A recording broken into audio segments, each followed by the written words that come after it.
நம்ம பேனில் ஒரு தொட்டு தூசியே இல்லாமல் எவ்வளோ ஈஸியாக க்ளீன் பண்ணலாங்கிற டிப் இருக்குது. வீடியோ பாருங்கள். அதோட சேர்த்து கிச்சன் டிப் இருக்குது. செஞ்சு பார்த்துட்டு உங்கள் ஃபீட்பேக்கை சொல்லுங்கள். Okay, welcome back my channel. Hi friends, எல்லோரும் எப்படி இருக்கிறீங்க? நல்லா இருக்கிறீங்களா? நான் இங்கே ரொம்ப நல்லா இருக்கிறேன். இப்போ நம்ம வீடியோவில் போகலாமா?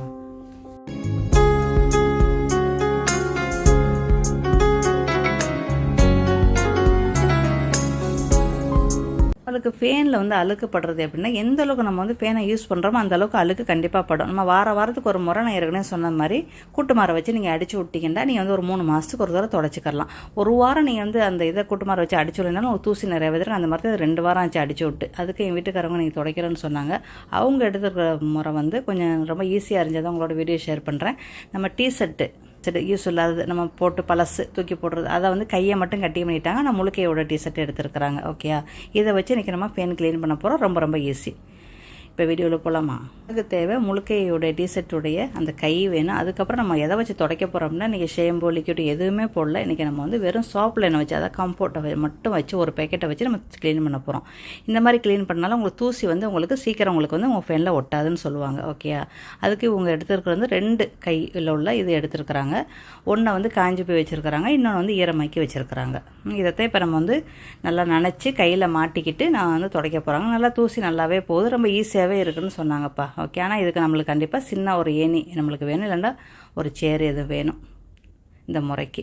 ஓகேயா, இப்போ நம்ம ஈரம் இல்லாமல் நம்ம வெறும் காஞ்சி போனதை மட்டும் வச்சு நினைக்காமல் நீங்கள் தொடச்சிங்கன்னா தூசியில் உங்களுக்கு கீழே சிதறதுக்கு வாய்ப்பு இருக்குது. ஏன்னா நிறையா இருந்துச்சு அப்படின்டா. ஓகேயா, அதனால நீங்கள் நினச்சிக்கிட்டு நீங்கள் தொடச்சின்னா தான் உங்களுக்கு நல்லா தூசி அதிலே உங்களுக்கு ஒட்டிக்கிறோம். இந்த டிப்பை நீங்கள் கண்டிப்பாக ஃபாலோ பண்ணி பாருங்கள். இப்போ உங்களுக்கு செஞ்சு காட்டுவாங்க, நீங்களே பாருங்களேன் எவ்வளோ அழுக்கு இருக்குதுன்னு பாருங்கள். 2 வாரம் தான் ஆகுது நம்ம கூட்டுமாரை வச்சு அந்த பேனை அடித்து. ஓகே, இந்த அளவு தூசி. நம்ம இந்த பேன் அடிக்கடி யூஸ் பண்ணுறோம். அதே மாதிரி நம்ம வீட்டில் ஓடுற பேன்னு பார்த்தா ஒரு 4 பேனு ரெகுலராக ஓடும். மற்ற பேனு அந்த அளவுக்கு ஓடாது. இந்த மாதிரி மாட்டிக்கிட்டு அந்த கையில் உள்ளதை மாட்டிக்கிட்டு கூட நீங்கள் இந்த மாதிரி கூட நீங்கள் இழுக்கலாம். இந்த மாதிரி செய்யலாம். ஓகே, எந்த டிப்பு உங்களுக்கு பயனுள்ளதாக இருக்கோ அதை செஞ்சுக்கிறேங்க. தண்ணியில் நனைச்சிக்கிட்டு செய்யுங்க. ஓகே, அப்போ தான் உங்களுக்கு தூசி கீழெல்லாம் சிந்தாது. சூப்பராக உங்களுக்கு வந்துடும். இது நம்ம போட்டிருக்கிறது கம்ஃபோர்ட் மட்டும் ஒரு பேக்கெட் போட்டு ஒரு 3 லிட்டர் தண்ணியில் மிக்ஸ் பண்ணி வச்சுருக்குறோம். அவ்வளோதான். இதை வச்சு தான் இன்றைக்கி நம்ம வீட்டில் இருக்கிற பேன் எல்லாத்தையுமே துடைக்க போகிறாங்கப்பா. இந்த மாதிரி ஒரு தடவை பேனை துடைச்சிட்டு இந்த மாதிரி நினச்சி மறுபடியும் அதில் மாட்டி துடைக்கலாம். கையில் மாட்டிக்கிட்டு நீங்கள் துடைக்கலாம். இந்த மாதிரி நீங்கள் வீட்டை க்ளீன் பண்ணி பாருங்களேன். உங்களுக்கு ரொம்ப சூப்பராகவே இருக்கும். கண்டிப்பாக சோப்லேன்னு கம்ஃபோர்ட் வீட்டில் வச்சு தானே இருப்பீங்க. சும்மா ஒரு ஸ்பூனு 2 ஸ்பூன் அளவுக்கு அதில் ஊற்றி, 1 ஸ்பூன் ஊற்றினா கூட போதும். ஊற்றி நீங்கள் தொடச்சி பாருங்களேன். உங்களுக்கு ரொம்ப சூப்பராக இருக்கும். அழுக்கு நல்லா போகும். அதாவது தூசி உங்களுக்கு சீக்கிரமே உங்களுக்கு ஒட்டாது. கண்டிப்பாக ட்ரை பண்ணி பாருங்கள். ஆனால் வாரம் நீங்கள் கூட்டுமாரை வச்சு அடிச்சு விட்டீங்கன்னா ரொம்ப நல்லாயிருக்கும். ஓகேப்பாங்க, அடுத்த டிப்புல போகலாமா? நம்மளுடைய சிங்கு ஒரு சில நேரத்தில் சரியான துர்நாற்றம் அடிக்கும் நம்மளுக்கு. அடுப்படிக்கில் நிற்கும் போது, சில நேரத்தில் நம்ம கழுவும் போது, முக்கியமாக நம்ம கழுவும் போது கொள்ளும்போது நம்மளுக்கு அந்த கீழே பைப்பில் அப்படியே துர்நாற்றம் வரும். அது இல்லாமல் போகிறதுக்கு, அந்த துர்நாற்றம் இல்லாமல் போகிறதுக்கு ஒரு சின்ன ஒரு வீட்டில் இருக்கிற பொருளை வச்சு ஒரு எளிமையான ஒரு டிப்பை தான் வீடியோ பாருங்கள். ஓகே, 1 ஸ்பூன் அளவுக்கு மஞ்சத்தூள், 1 ஸ்பூன் அளவுக்கு பேக்கிங் சோடா, 1 ஸ்பூன் இல்லை 2 ஸ்பூன் அளவுக்கு பவுடர், முகத்துக்கு போடுற பவுடரை வச்சு எல்லாத்தையும் மிக்ஸ் பண்ணி நீங்கள் அதுக்குள்ள போட்டிங்க அப்படின்னா உங்களுக்கு துர்நாற்றம் உங்களுக்கு வராது. இதை மிக்ஸ் பண்ணி கூட நீங்கள் டப்பாவில் போட்டு வச்சுக்கலாம். இல்லை நீங்கள் எப்பப்போ தேவையோ அப்போ கூட மிக்ஸ் பண்ணிக்கலாம். இது ஒரு 3 நாளைக்கு நீங்கள் போடுங்களேன். போட உங்களுக்கு அந்த உங்கள் சிங்கில் இருக்கிற கிச்சன் சிங்கில் இருக்கிற அந்த துர்நாற்றம் உங்களுக்கு வராது. எந்த இடத்துல துர்நாற்றம் வருதோ அதுக்கு நீங்கள் போடலாம் இதை. அப்புறம் எறும்பு நடமாடுற இடத்துக்கு கூட நீங்கள் இதை நீங்கள் போடலாம். எறும்பு நடமாட்டம் வராது. இதில் கொஞ்சம் உப்பு சேர்த்துக்கணும். எறும்பு நடமாட்டம் இருந்துச்சுண்டா இந்த மாதிரி சிங்கில் நீங்கள் இந்த மாதிரி போட்டிங்கன்றாலே உங்களுக்கு நல்லா உங்களுடைய அந்த கெட்ட வாடைகள், உங்களுக்கு துர்நாற்றங்கள் எதுவுமே வராது. அதே மாதிரி பூச்சிகள் எதுவும் உங்கள் சிங்கில் இருந்து சாப்பிடவும் வராது. அதே நேரத்தில் அந்த சிங்கில் உள்ளுக்குள்ள பைப்பில் உங்களுக்கு வெளியாகாது. ஓகே, கண்டிப்பாக செஞ்சு பார்த்துக்கிறங்க. இந்த மாதிரி உங்களுக்கு சல்லடை இல்லை அப்படின்னா ஒரு டப்பா வச்சு மூடி வச்சுருங்கண்ணா. ராத்திரில் கழுவிட்டு எல்லாத்தையும் க்ளீன் பண்ணிவிட்டு நீங்கள் இந்த இதுக்கு மிக்ஸ் பண்ணி வச்சுக்கிட்டு 1 ஸ்பூன் போட்டு நீங்கள் இந்த மாதிரி வச்சுட்டு போய் படுங்களேன். உங்களுடைய சிங்கிலோட துர்நாற்றங்கள் அறவே போயிடும். இது ரொம்ப ஒரு சிம்பிளான ஒரு டிப்பு தான். கண்டிப்பாக செஞ்சு பாருங்கள். செஞ்சு பார்த்துட்டு கண்டிப்பாக ஃபீட்பேக்கை சொல்லுங்கள். அதே மாதிரி டாய்லெட்டில் இருக்கிற சிங்கிலையும் நீங்கள் செய்யலாம். உங்களுக்கு எந்தெந்த இடத்துல உங்களுடைய சிங்கிலேருந்து துர்நாற்றம் வருதோ அதுக்கெல்லாம் நீங்கள் இந்த டிப்பை ஃபாலோ பண்ணலாம். ஓகே, இந்த டிப்பு ரொம்ப பேருக்கு ஒரு பயனுள்ளதாக இருக்கும். இந்த வீடியோ உங்களுக்கு பிடிச்சிச்சுன்னு இந்த வீடியோக்கு லைக் பண்ணுங்கள். அப்படியே நம்ம சேனல் இது வரைக்கும் சப்ஸ்கிரைப் பண்ணிக்கிறேங்க. ஓகே, அப்படியே உங்கள் ஃப்ரெண்டு ஃபேமிலிக்கு நிறையவே ஷேர் பண்ணுங்கள். அதுக்கப்புறம் வந்து நம்ம பூ, ஓகே, ரோஜா பூவுக்கு வந்து நம்ம ஒரு சின்ன ஒரு டிப்பு சொல்கிறேன். நம்ம தோசை மாவு எதுவும் தங்கிருச்சு, கொஞ்சம் தங்கிருச்சு, இதுக்கெல்லாம் நீங்கள் டிப்பு நம்ம இவ்வளோ யூஸ் பண்ணுறோம், ஆமாம் தானே.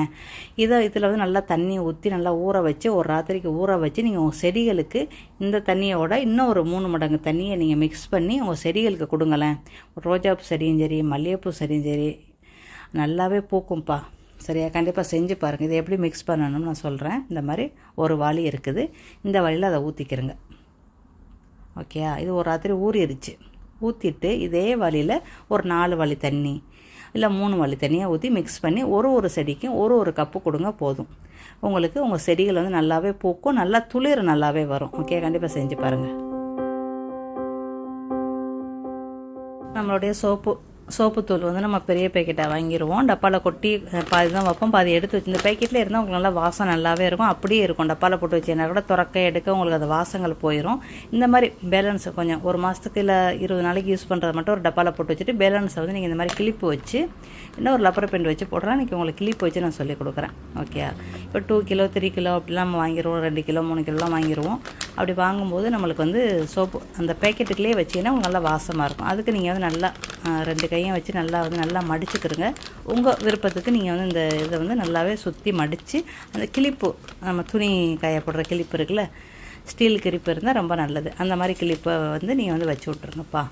அப்போ வச்சுட்டீங்கன்னா உங்களுக்கு அந்த வாசம் வந்து உங்களுக்கு வெளியாகாது. அப்படியே வச்சிங்கன்னா அந்த வாசம் வந்து உங்களுக்கு வெளியாயிரும். அதனால் நீங்கள் இந்த மாதிரி வச்சுட்டா உங்களுக்கு கட்டிங் உழுவாது, உங்களுக்கு வந்து அந்த வாசமும் போகாது. எப்போ நீங்கள் புதுசு மாதிரி நீங்கள் எடுத்து யூஸ் பண்ணுறீங்களோ அப்படி தான் உங்களுக்கு இருக்கும். இந்த அளவுக்கு நல்லா மடக்கி, காற்று போகாத அளவுக்கு நல்லா மடக்கி இந்த மாதிரி நீங்கள் வச்சுட்டீங்கனாலே உங்களுக்கு அந்த வாசங்களும் உங்களுக்கு வெளியாகாது. கண்டிப்பாக செஞ்சு பாருங்கள். ஓகே, அதேமாதிரி இந்த கிளிப்பு இருந்தாலும் ஓகே தான். இந்த மாதிரி கிளிப்பு இருந்தால் கூட நீங்கள் வச்சுக்கலாம். இது வந்து நம்மளுக்கு வந்து செடிக்கு போடுறதுக்கு எப்சம் சால்ட் இருக்குது, வாங்கி ரொம்ப நாளாக இருந்துச்சு, நல்லாவே இருக்குது. அங்கே யூஸ் பண்ணிவிட்டு அந்த கொட்டாங்குச்சியெல்லாம் இருந்துச்சு அப்படின்னா இதை நீங்கள் வந்து கண்டுகள் வைக்கலாம், செடிகளை வைக்கலாம். ஒரு ஓட்டை இருக்கிறத வச்சு நீங்கள் செடிகளை வைக்கலாம். மண் அள்ளி நீங்கள் மிக்ஸ் பண்ணி போடலாம்.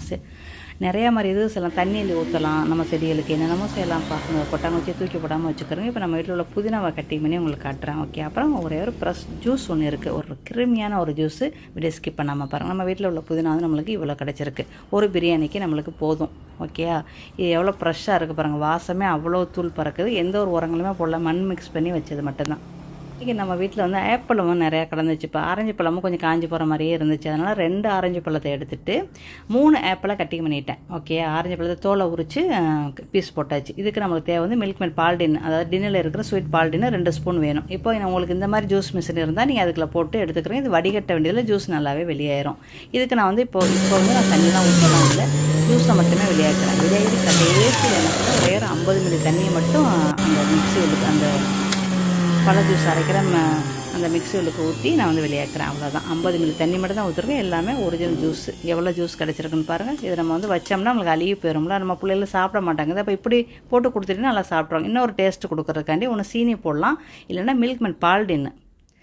பால்டின் இந்த அளவுக்கு நான் வந்து 2 ஸ்பூன் அளவுக்கு போட்டேன். நல்லா கிருமியாக அவ்வளோ நல்லாயிருக்கு. உங்களுக்கு பால்டின் இல்லை, மில்க் மேட் பால்டின் இல்லைன்னா ஒன்றும் பிரச்சனை இல்லை. பால் நல்லா திக்காக காய்ச்சி கொஞ்சம் சீனியை மிக்ஸ் பண்ணி அதில் ஊற்றி விட்டு நல்லா கலந்து ஃப்ரிட்ஜுக்கு வச்சு நீங்கள் உங்கள் பசங்களுக்கு கொடுங்களேன். கண்ணை முடிக்கிட்டு குடிச்சிருவாங்கப்பா உங்கள் குழந்தைகளுக்கு. கண்டிப்பாக ட்ரை பண்ணி அப்புறம் உங்களுக்கு திக்காக இருக்குது. கடைக்கு போனால் கூட உங்களுக்கு இந்த அளவுக்கு ஒரு திக்கான ஒரு ஜூஸ் உங்களுக்கு கிடைக்காது. அதிகமான காசு கொடுத்தா நீங்கள் இந்த ஜூஸ்லாம் நீங்கள் வாங்கணும். கண்டிப்பாக ட்ரை பண்ணி பாருங்கள். ஓகே, நான் வந்து ஐஸ் கட்டி கூட போடலப்பா, அப்படியே ஃப்ரெஷ்ஷாக ஆட்டினதான். பழம் வந்தானா ஐஸ் பெட்டிக்கில் வச்சு நான் வந்து ஆட்டினேன். ஓகே, அவ்வளோதான். இந்த வெயிலுக்கு, இந்த வெயில் சீசனுக்கு இந்த மாதிரி நீங்கள் ஜூஸ் எல்லாம் போட்டு கொடுங்களேன். யார் வேணான்னு சொல்லுவா, கண்டிப்பாக குடிப்பாங்க. அப்புறம் இஃப்தார் வேறு வருது, அதுக்கும் நீங்கள் வந்து இந்த மாதிரி ஜூஸ்களை செஞ்சு நீங்கள் வந்து உங்கள் நோம்போல நீங்கள் திறக்கலாம். அடுத்த பதிவில் சந்திக்கலாமா? By, see you.